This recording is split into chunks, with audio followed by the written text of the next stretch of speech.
Gracias por acompañarnos en esta presentación de P. El Cazadesertores, El silencio de la milicia, lecturas a los audiovisuales de denuncia producidos en Corea del Sur.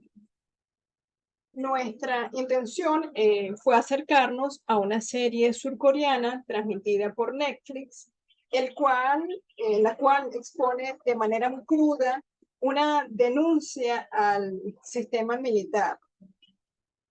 Precisamente los personajes principales de la historia son un joven de una familia vulnerable llamado An-hun y otro joven de una clase media, Han-hu. Ambos tienen la opción de ingresar como policías militares y tienen la misión de perseguir, de buscar a todos aquellos desertores. Por supuesto que nuestro trabajo no necesariamente está enmarcado en un análisis fílmico, al contrario, se basa en una propuesta metodológica en la cual considera algunos elementos quizás un poco nuevos para la lectura y el trabajo en clases. Una de ellas tiene que ver con el acercamiento a una obra audiovisual considerando la textualidad de la obra y la riqueza dialógica, es decir, el contexto. Para ello, nos apoyamos de Solano y Ramírez, del año 2016, quien señala algunos elementos interesantes, entre ellos la descripción del texto, el replanteamiento del paradigma sociocrítico y las lecturas críticas textuales. Sobre todo aquí considerando los marcos jurídicos de Surcorea, especialmente los vinculados con la ley de servicio militar y, por supuesto, la postura de Amnistía Internacional. Entonces, en un primer momento, nos acercamos desde aquellas marcas textuales o discursivas a través de las acciones de los dos personajes principales, entre ellos An-hun y Han-hu, quienes no viven de cerca aquella situación de acoso, de vejación que muchos de sus compañeros sí experimentarán. Por supuesto que hay una concentración también importante en torno a cómo se devela esa criminalización de las personas LGBTQ y más dentro del mismo servicio militar. Entonces, recordemos en principio que la lectura crítica no se trata de una lectura periodística, sino que al estar ausente el director, tenemos la opción como espectadores de leer, de construir. Eso es uno de los juegos interesantes. Entonces, la lectura crítica cobra un sentido desde los paradigmas de teoría crítica y constructivismo. Entonces, ¿cómo se puede leer críticamente las narraciones? Resulta ser una pregunta de interés. Y para ello es importante considerar la ideología en el texto y el contexto histórico-cultural. De modo que al estar frente a una obra cinematográfica, una serie, película, según como se llame, en este caso exactamente una serie, nosotros debemos primero identificar ese contexto histórico. Hay una cantidad importante de documentos al respecto y muchos de ellos la aporta Amnistía Internacional. Por supuesto que la descripción del texto se basa en qué es lo que se está narrando en la serie, pero sobre todo no tanto qué se refleja, sino qué es lo que se está representando. Entonces, se está representando el trabajo de los cazadesertores, pero al mismo tiempo unos cazadesertores que son distintos a algunos jóvenes que han sido y que se están formando dentro del servicio militar, porque ellos son, tienen sensibilidad humana, se preocupan, incluso en algún momento se plantean como uno de los retos, principalmente el hacer algo por el otro. ¿Qué tanto puedo hacer en una institución donde el poder es lo que prima? Y qué tanto se puede develar, qué tanto se puede mostrar en la sociedad civil todo lo que está sucediendo allí dentro de los cuarteles.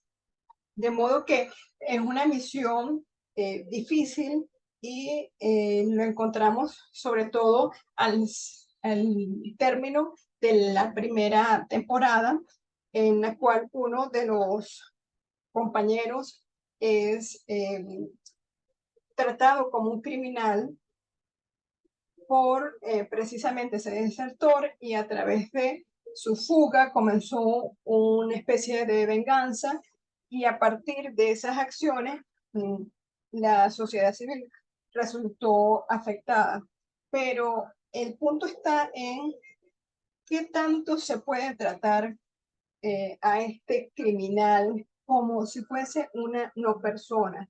Entonces, allí intervienen unas interesantes reflexiones de ambos personajes. También es importante el acercamiento a la historia de Nina.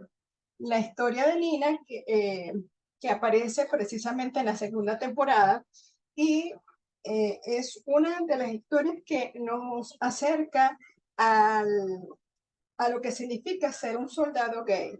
Recordemos que la homosexualidad es criminalizada en Surcorea, y por supuesto que el paso de Nina por el servicio militar fue tan fuerte en su vida, le impactó de forma tan importante, que llegó al extremo de atentar contra su propia vida.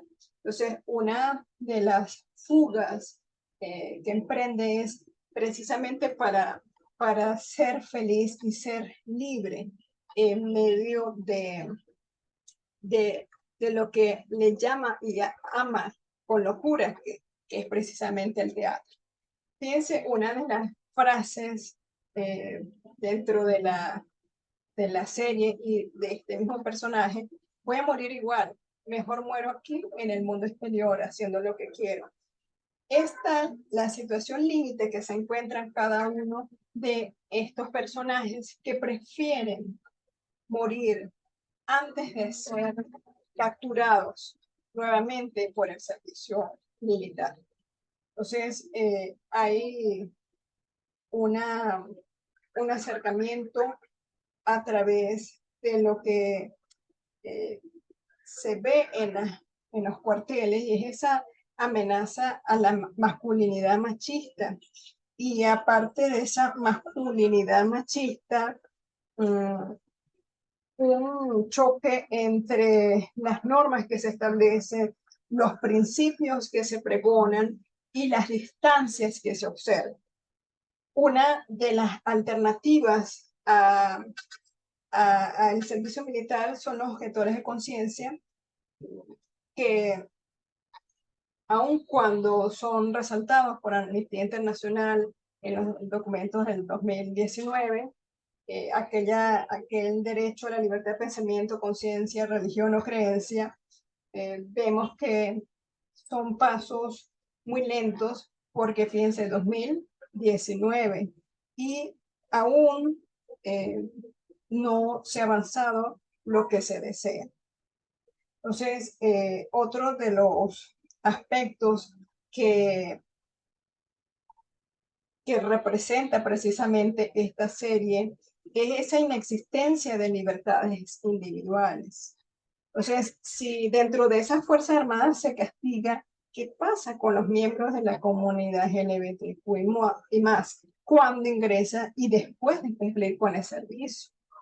Entonces, hay un señalamiento expreso dentro de los tribunales, que en las relaciones entre el mismo sexo son castigadas, son penalizadas. Entonces, ¿qué tanto se ha avanzado en materia de derechos humanos? Y queda de forma muy clara con el caso de Nina.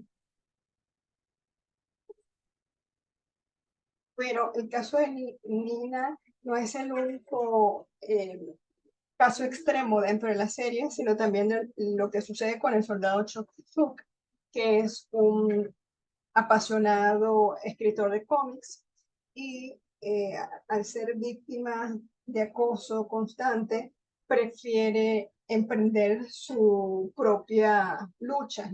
Entonces, esto, por supuesto, tiene que ver con muertes y renuncia al sueño de ser un maestro. Y así lo indica precisamente en esta frase antes de morir. Entonces, el suicidio para él es una de las opciones. Pese a todo esto indicado en la serie, y son situaciones muy difíciles, muy duras, muy complejas para analizar tan rápidamente, nos lleva precisamente a pensar qué tanto hemos hecho para pensar, para asumir aquellas obras críticas y que no son ingenuas ante realidades como esta serie, y qué tanto podemos hacer en nuestras aulas clínicas. Entonces, es todo un proceso que requiere, por supuesto, de un detalle, un acercamiento a estos tipos de materiales que son generados por directores y que dentro de los guiones hay toda una búsqueda, hay evidencias, se recogen datos de interés y qué tanto hacemos para rescatar, para construir y para crear a partir de esas reflexiones críticas. Muchas gracias.